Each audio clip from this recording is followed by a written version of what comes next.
Good morning students. આગળના લેક્ચરમાં જોયું કે વિભાગીય કામગીરી કોને કહેવાય, વિભાગ કોને કહેવાય, વિભાગીય કામગીરીનું માપન, રોકાણ પર વળતરનો દર વગેરે બાબત. હવે આપણે જોઈએ કે રોકાણનું માપ કેવી રીતના કરવું અથવા વિભાગીય કામગીરી છે એનું માપ કેવી રીતના કરવું. હવે કોઈ પણ ધંધામાં થયેલું રોકાણ કેવી રીતે માપવું તે પ્રશ્ન મૂંઝવણ ભરેલો છે. સામાન્ય રીતે વિભાગવાર રોકાણ માપવા માટે જે તે વિભાગમાં રોકાયેલી મિલકતોની ચોપડે કિંમત માપવામાં આવે છે. એટલે કે કોઈ પણ આપણે ધંધામાં થયેલું રોકાણ છે એ કેવી રીતના માપવું એ મૂંઝવણનો પ્રશ્ન છે. આપણે સામાન્ય રીતે જોઈએ તે કોઈ પણ વિભાગમાં રોકાણ કરેલું છે તો એ માપવા માટે આપણે શું જોઈએ કે ચોપડે કિંમત જોઈએ કે કોઈ પણ મિલકત છે એમાં ચોપડે કિંમત આટલી છે. એ રોકાયેલી મિલકતમાં કેટલી મૂડી રોકેલી છે અથવા એની કેટલી ચોપડે કિંમત છે. મિલકતોનું માપ કાઢવા માટે બે પ્રશ્નો વિચારવા પડે. એક, કઈ કઈ મિલકતોના રોકાણમાં સમાવેશ કરવો અને બીજું, તેનું મૂલ્યાંકન કયા આધારે કરવું. એટલે કે મિલકતોનું માપ કાઢવા માટે કઈ બે બાબતો વિચારવી જોઈએ તો કે કઈ મિલકતોમાં રોકાણમાં સમાવેશ કરવો. એટલે કે આપણે જે કંઈ રોકાણ કરવાનું છે તો એ રોકાણમાં કઈ મિલકતનો સમાવેશ કરવો અને બીજું, તેનું મૂલ્યાંકન શેના આધારે કરવું. કઈ મિલકતોનો વિભાગીય રોકાણમાં સમાવેશ કરવો તેનો આધાર મિલકત પરના અંકુશ પર છે. હવે આપણને એવું કીધું છે કે જો આપણે પહેલાં એવું કીધું કે મિલકતોનું માપ કાઢવા માટે કયા બે પ્રશ્નો તો કે એમાં કઈ મિલકતોનો રોકાણમાં સમાવેશ કરવો. હવે આપણે એ રોકાણમાં સમાવેશ કરવો એ શેની ઉપર આધાર રહેલો છે તો કે મિલકત પરના અંકુશ પર રહે છે. વિભાગીય મેનેજરનો જે મિલકત પર નોંધપાત્ર પ્રમાણમાં અંકુશ હોય તે મિલકતોનો સમાવેશ તે વિભાગના રોકાણમાં કરવો જોઈએ. એટલે કે જે કાંઈ વિભાગનો વડો છે અથવા જે કાંઈ વિભાગીય કેન્દ્રનો મેનેજર છે એને મિલકત પર નોંધપાત્ર પ્રમાણમાં અંકુશ હોય તે મિલકતોનો સમાવેશ તે વિભાગના રોકાણમાં કરવો જોઈએ. એટલે કે જે મિલકતમાં એને અંકુશ વધુ હોય તે વિભાગમાં એને રોકાણ કરવું જોઈએ અથવા તે વિભાગની મિલકતમાં રોકાણ કરવું જોઈએ. જે મિલકતો જે તે વિભાગમાં જ ગોઠવાયેલી હોય અને તે વિભાગની કામગીરી માટે જ તેનો ઉપયોગ થતો હોય તો તે અંગે કોઈ પ્રશ્ન નથી. એટલે કે આપણે કોઈ પણ વિભાગમાં અલગ વિભાગમાં મિલકતો ગોઠવાયેલી હોય અને જે વિભાગમાં ગોઠવાયેલી છે એ વિભાગ માટે જ યુઝ થતું હોય તો એની માટેનો આવો કોઈ પ્રશ્ન ઊભો થતો નથી કે તેનો સમાવેશ તે વિભાગના રોકાણમાં થવો જોઈએ. પરંતુ મુશ્કેલ પ્રશ્ન એવી મિલકતો અંગે જેનો ઉપયોગ કોઈ એક વિભાગ બીજા વિભાગ સાથે મળીને કરતો હોય તથા જે મિલકત મધ્યસ્થ ઓફિસે બધા વિભાગોના સામાન્ય ઉપયોગ માટે ખરીદી હોય. જો કોઈ મિલકત બે કે વધુ વિભાગમાં સામાન્ય ઉપયોગમાં આવતી હોય તો તે દરેક વિભાગ જે મિલકતોનો ઉપયોગ કરતો હોય તે મિલકત રોકાયેલી જગ્યાના પ્રમાણમાં તેનો સમાવેશ વિભાગીય રોકાણમાં કરવો જોઈએ. એટલે આમાં શું કીધેલું છે કે આપણે કોઈ પણ વસ્તુ કે કોઈ પણ મિલકત છે એ એક કે બે વિભાગ કરતાં વધુ વિભાગમાં ઉપયોગમાં લેવાતી હોય. ફોર એક્ઝામ્પલ અહીંયા આપણને ઓફિસની વાત કરેલી છે કે મધ્યસ્થ ઓફિસ છે એ બધા વિભાગો વચ્ચેની ઓફિસ છે તો એ ઓફિસ માટેની જે કાંઈ મિલકતો આપણે ખરીદેલી છે કે જે કાંઈ મિલકત રોકેલી છે તો એ જગ્યાના પ્રમાણમાં એનો સમાવેશ વિભાગીય રોકાણમાં કરવો જોઈએ. જો આ રીતે ફાળવણી કોઈ યોગ્ય આધારે થઈ ન શકે તો તેનો સમાવેશ વિભાગીય રોકાણમાં કરવો જોઈએ નહીં. એટલે કે યોગ્ય રીતે આપણે એનું જો ફાળવણી ના કરી શકીએ તો એને વિભાગીય રોકાણમાં પણ સમાવેશ કરવો જોઈએ નહીં. દાખલા તરીકે હાથ પર રોકડ પૈકી કયા વિભાગની કામગીરીને કારણે કેટલી રોકડ હાથ પર છે તે નક્કી કરવું મુશ્કેલ છે. પરંતુ દેવાદારો અંગે બિલો મોકલવા અને ઉઘરાણી કરવાનું કામ મધ્યસ્થ ઓફિસે કોડ નંબર આપીને તે મિલકતનું ખાતું રાખવું જોઈએ. આપણને અહીંયા ઉદાહરણ આપેલું છે કે કોઈ પણ ધંધામાં હાથ પર રોકડ છે એ કયા વિભાગની છે અને કયા વિભાગની કેટલી છે એ આપણને ખબર નથી અને એ નક્કી કરવું પણ મુશ્કેલ છે. પરંતુ જો આપણે દેવાદારો છે તો એ અંગેના બિલો છે, એની ઉઘરાણીનું કામ છે એ મધ્યસ્થ ઓફિસ કરે છે તો એને મિલકતનું ખાતું રાખવું જોઈએ. જો તેમ શક્ય ન હોય તો કેટલીક વાર કોઈ વ્યાજબી ટકાવારીને આધારે તેનો સમાવેશ કરવો જોઈએ. દાખલા તરીકે વેચાણ પર દેવાદારોની ટકાવારીને આધારે દરેક વિભાગના દેવાદારો નક્કી કરવા જોઈએ. એટલે કે વેચાણ જેટલું કરેલું છે એના વેચાણ પર દેવાદારોની ટકાવારી કાઢવી જોઈએ અને દરેક અલગ વિભાગના દેવાદારો નક્કી કરવા જોઈએ.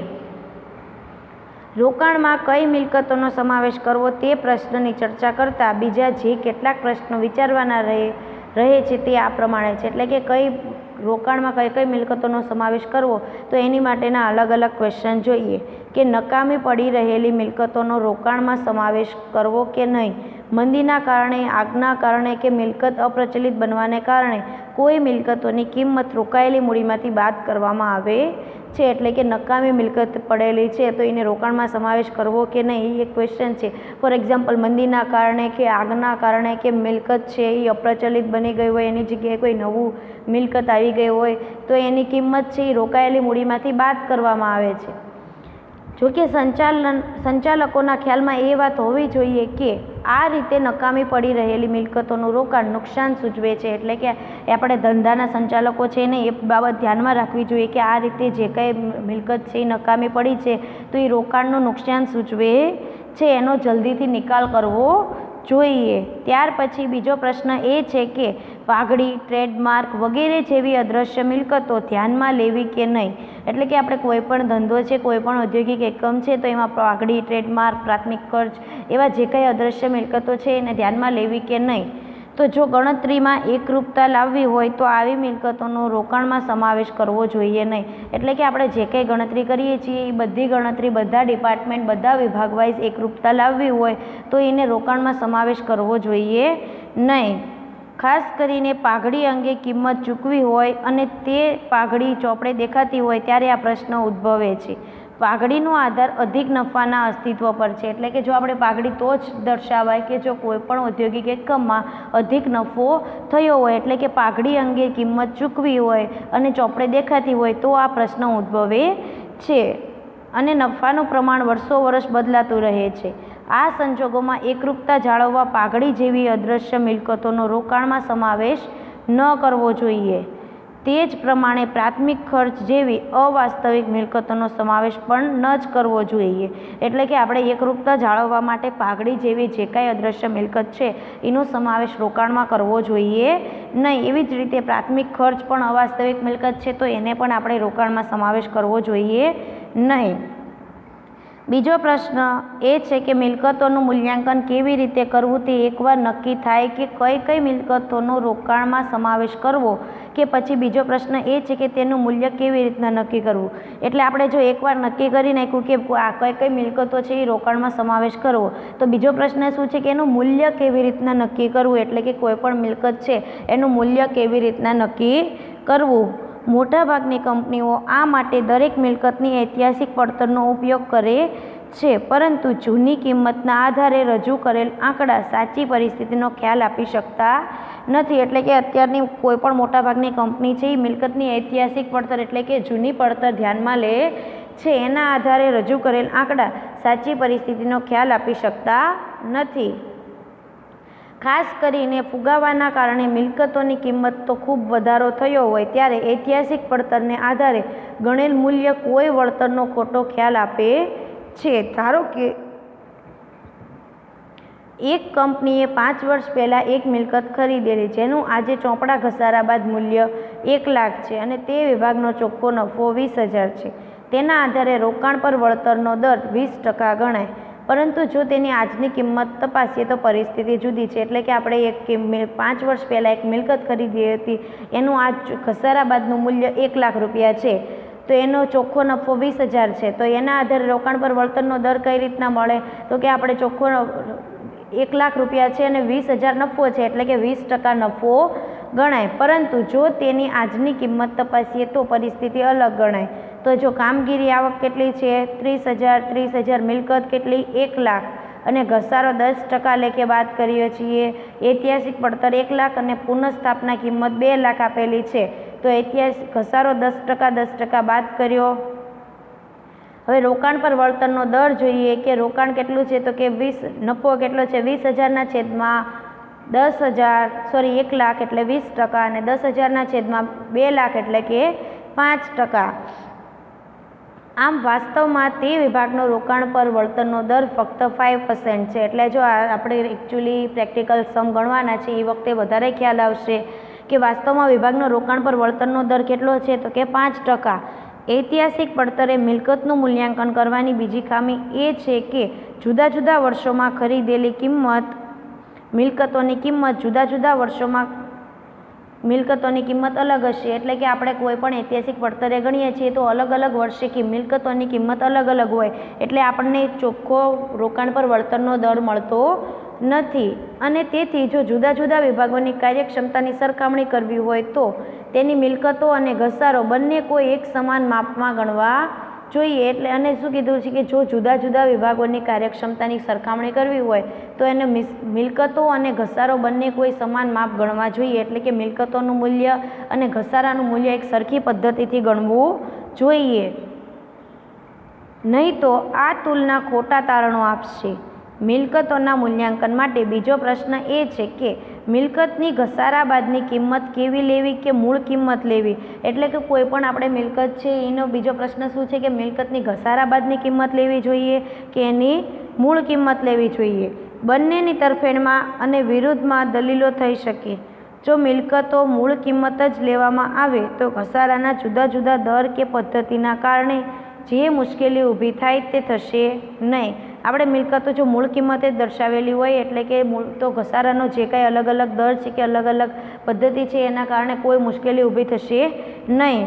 અને કમાણી એક સરખી હોય તો રોકાણ પર વળતરનો દર પણ સ્થિર રહેશે. અને જો કમાણી પણ એક સરખી હોય તો રોકાણ પર વળતરનો દર કેવો રહેશે? સ્થિર. એવી જ રીતના આપણે જોઈએ કે મૂળ કિંમતે મિલકતોનો સમાવેશ કરવાથી જુદા જુદા વિભાગોના વળતરના દરની વ્યાજબી સરખામણી થઈ શકશે.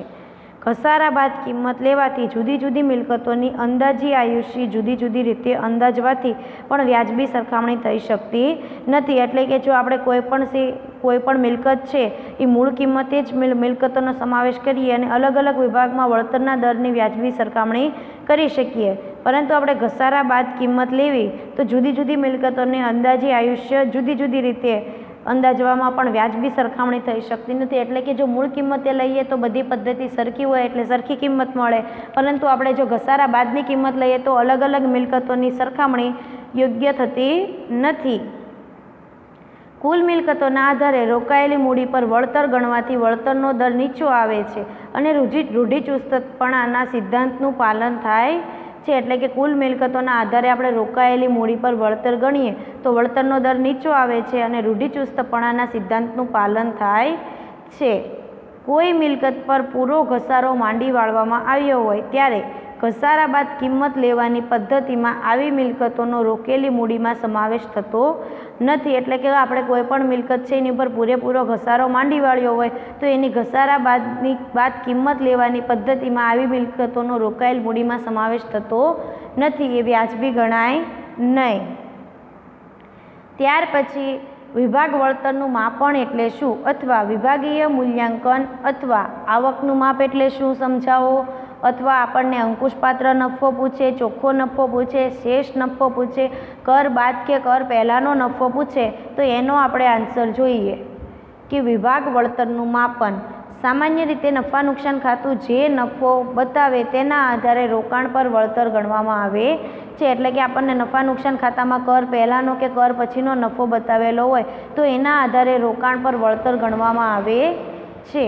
એ એક એવી આવક છે જે વિગતવાર ઉપજમાંથી કેટલાક ખર્ચા બાદ કરી ગણવામાં આવે છે અને આવી કેટલાક ખર્ચા પર વિભાગીય અધિકારીઓનો કોઈ અંકુશ હોતો નથી. એટલે કે જે આપણે નફો છે એ એક એવી આવક છે એ ઉપજમાંથી બધા ખર્ચ બાદ કરી ગણવામાં આવે છે અને ઘણા ખર્ચા એવા છે કે એના ઉપર અધિકારીઓનો અંકુશ હોતો નથી કે કેટલાક ખર્ચા તે વિભાગ સાથે પ્રત્યક્ષ રીતે સંબંધ ધરાવતા નથી. એટલે કે ઘણા બધા ખર્ચા એવા છે કે કોઈ પણ વિભાગ સાથે પ્રત્યક્ષ સંબંધ પણ ધરાવતા નથી. દાખલા તરીકે જનરલ મેનેજરનો પગાર છે તો આવા ખર્ચા જુદા જુદા વિભાગો વચ્ચે ફાળવેલા હોય છે. કેટલાક દલીલ કરે છે કે દરેક વિભાગે આવા ખર્ચાનો પ્રમાણસર ભાગ મોકલવો જોઈએ અને ત્યાર પછી નફો તે જ વિભાગે કંપનીના નફા પ્રત્યે આપેલો ફાળો કહેવાય, પરંતુ આ દલીલ સાચી નથી. ખરેખર તો જે ખર્ચ પર વિભાગીય અધિકારીનો અંકુશ નથી તે ખર્ચ તેને ફાળે આવવો જ ન જોઈએ. એટલે વિભાગીય નફો શોધતા નફા નીચેનો ખ્યાલ મહત્વનો છે. અહીંયા આપણને ઉદાહરણ આપેલું છે કે જનરલ મેનેજરનો પગાર છે તો અલગ અલગ વિભાગો વચ્ચે ફાળવેલા હોય છે આવી રીતના અલગ અલગ ખર્ચા. તો ઘણા લોકો એવી દલીલ કરે કે બધા વિભાગો વાઇઝ ખર્ચાનો પ્રમાણસર ભાગ મોકલવો જોઈએ અને ત્યાર પછી નફો લેવો જોઈએ, તો આ યોગ્ય કહેવાય નહીં. હવે એમાં ફર્સ્ટ જોઈએ કે અંકુશપાત્ર નફો.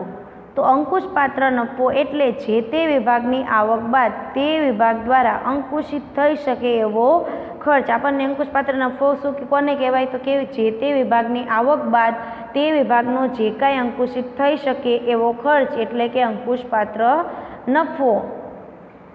આ ખ્યાલ તાર્કિક છે કારણ કે તેમાં એવા જ ખર્ચ અને આવકના આધારે નફો શોધવામાં આવે છે જે અંગે વિભાગીય સંચાલક જવાબદાર હોય. એટલે કે આમાં શું કયા ખર્ચ અને આવક ધ્યાનમાં લેવાય છે? તો કે જે અંગે વિભાગીય સંચાલક જવાબદાર હોય તે જ ધ્યાનમાં લેવાય છે. અંકુશપાત્ર ખર્ચા અને આવકો કઈ તેનો આધાર સંચાલકોની કેટલી સત્તા સોંપવામાં આવી છે તેના પર છે. એટલે કે અંકુશપાત્ર ખર્ચા અને આવકો શેની ઉપર આધાર રાખીએ? તો કે જે કઈ વિભાગના અધિકારી છે અથવા જે કઈ વિભાગના સંચાલક છે એને કેટલી સત્તા સોંપવામાં આવેલી છે એની ઉપર આધાર રાખીએ છે. દાખલા તરીકે ચલિત ખર્ચા અને આવકો. તો ચલિત ખર્ચા અને આવકોમાં જોઈએ કે આવા ખર્ચા અને આવકો કે એ વિભાગીય કે સ્થાનિક સંચાલકોના અંકુશમાં છે. દાખલા તરીકે HMTનું કાશ્મીરનું કારખાનું, તેના ઉત્પાદનમાં વપરાતા માલ સામાનની મજૂરી, કામગીરી ખર્ચ તથા દેવાદાર અને સ્ટોક જેવી ચાલુ મિલકતોમાં રોકાઈ રહેલ મૂડી પર વ્યાજ જેવા ખર્ચ માટે પ્રત્યક્ષ રીતે જવાબદાર છે. એટલે કે માલ સામાનની જે કાંઈ મજૂરી છે તો એ કામગીરી ખર્ચા તથા દેવાદાર છે, સ્ટોક છે જેવી ચાલુ મિલકતમાં મૂડી રોકેલી છે અને અલગ અલગ વ્યાજ જેવા ખર્ચાઓમાં જવાબદાર છે. એ જ પ્રમાણે કારખાનામાં ઉત્પાદન થયેલ વસ્તુના વેચાણની ઉપજ પણ તેની પોતાની છે. એટલે કે જે કાંઈ ચલિત ખર્ચા છે કે આવકો છે એ સંચાલકો હોય કે વિભાગના સ્થાનિક સંચાલકો હોય કે વડા હોય એના અંકુશમાં હોય છે. ત્યાર પછી વિભાગના પરોક્ષ ખર્ચા. તો જે તે વિભાગના પરોક્ષ ખર્ચા જો તે વિભાગના સંચાલકના અંકુશમાં હોય તો તેનો સમાવેશ થાય છે. એટલે કે કોઈ પણ ખર્ચા છે એ સંચાલકના અંકુશમાં હોય તો તેનો સમાવેશ છે એમાં થાય, અંકુશપાત્ર નફામાં કરવામાં આવે છે. દાખલા તરીકે વહીવટી ખર્ચા, સુપરવાઇઝરના ખર્ચા તથા વિભાગીય મેનેજરને સત્તા હોય એટલે અંશે જાહેરાતના ખર્ચા. એટલે કે વહીવટી, સુપરવાઇઝરના ખર્ચા, વિભાગીય મેનેજર સત્તા હોય વગેરે ખર્ચા છે જેમના સંચાલકના અંકુશમાં હોય એનો સમાવેશ કરવામાં આવે છે. ત્યાર પછી ઘસારો તથા સ્થિર મિલકતના અન્ય ખર્ચા. તો આવા ખર્ચાનો સમાવેશ સામાન્ય રીતે કરવો ન જોઈએ કારણ કે સ્થિર મિલકતમાં કેટલું રોકાણ કરવું તે વ્યૂહાત્મક નિર્ણય છે અને ઘણે ભાગે તે નિર્ણય સંચાલકો લે છે. એટલે કે આપણે ઘસારો છે કે સ્થિર મિલકતના કોઈ પણ ખર્ચા છે એને ધ્યાનમાં લેવા જોઈએ નહીં. શું કામ? તો કે એમાં કેટલું રોકાણ કરવું એ વ્યૂહાત્મક નિર્ણય છે અને આ નિર્ણય છે સંચાલકો, ઉચ્ચ સંચાલકો લે છે. તેથી તેના પરનો ઘસારો પણ ખર્ચ તરીકે બાકાત રાખવો જોઈએ. એટલે કે આપણે એના ઉપર જે કાંઈ ઘસારો ગણીએ છીએ એને પણ એમાંથી બાદ રાખવો જોઈએ. વળી ઘસારો ઘણે ભાગે રોકાણ અંગેના પાછલા વર્ષોના નિર્ણય પર આધારિત છે અને તે ઐતિહાસિક પડતર પર આધાર રાખે છે. એટલે કે ઘસારો છે એ ઘણે ભાગે રોકાણ અંગેના પાછલા વર્ષના નિર્ણયના આધારે આપણે કેવું રોકાણ કરેલું છે એ પાછલા વર્ષના નિર્ણયના ઉપર પણ આધાર રાખે છે અને તે ઐતિહાસિક પડતર પર આધાર રાખે છે. એટલે તેમાં વર્તમાન પરિસ્થિતિ પ્રતિબંધિત થતી નથી. એટલે કે જૂની પડતરને ધ્યાનમાં લે છે એટલે કે વર્તમાન પરિસ્થિતિ ધ્યાનમાં લેતા નથી. પરંતુ જો કાયમી મિલકતોમાં કેટલું રોકાણ કરવું તેનો નિર્ણય કરવાની સત્તા વિભાગીય સંચાલકને હોય તો ઘસારાનો સમાવેશ તે વિભાગના ખર્ચમાં કરવો જોઈએ. એટલે કે કાયમી મિલકતમાં કેટલું રોકાણ કરવું એનો નિર્ણય કરવાની સત્તા જો કોઈ પણ સંચાલકને હોય તો ઘસારાનો સમાવેશ વિભાગીય ખર્ચમાં કરવો જોઈએ. ત્યાર પછી ફાળવેલ વિગતો. તો સામાન્ય રીતે વિભાગીય નફો ગણતા મધ્યસ્થ ઓફિસના વહીવટી ખર્ચનો અમુક ભાગ તથા વિભાગો દ્વારા સંયુક્ત રીતે વપરાતી કેટલીક સવલતોનો અમુક ભાગ ઉધારવામાં આવે છે. પરંતુ આ ખર્ચા વિભાગીય સંચાલકના અંકુશ બહારના હોવાથી આવા ફાળવેલ ખર્ચા સમાવવા ન જોઈએ. એટલે કે આપણે કોઈ પણ સામાન્ય વિભાગમાં નફો ગણતા મધ્યસ્થ ઓફિસ છે તો એના વહીવટી ખર્ચા છે, એના વિભાગો દ્વારા સંયુક્ત રીતે કેટલી સવલતો આપવામાં આવે તો એ આ ભાગ છે એ ઉધારવામાં આવે છે. પરંતુ આ ખર્ચા છે એ વિભાગીય સંચાલકના અંકુશના બહારના હોવાથી આપણે ફાળવેલ ખર્ચમાં સમાવેશ કરવો જોઈએ નહીં. ત્યાર પછી ચોખ્ખો નફો. તો અહીં વિભાગીય ઉપજમાંથી તે વિભાગના ખર્ચા તથા તે વિભાગને ફાળવેલ મધ્યસ્થ વહીવટી ખર્ચાઓ બાદ કરવામાં આવે છે. ચોખ્ખો નફો કોને કહેવાય કે જે કંઈ વિભાગની ઉપજ થાય છે એમાંથી એના ખર્ચા તથા મધ્યસ્થ વહીવટી ખર્ચા બાદ કરવાથી જે કંઈ મળે એને ચોખ્ખો નફો કહેવાય છે. આ પ્રકારના નફાના આધારે વિભાગીય રોકાણ પર વળતર શોધવામાં આવે તો તેની વિભાગીય સંચાલકને પોતાના વિભાગના ખર્ચાઓનો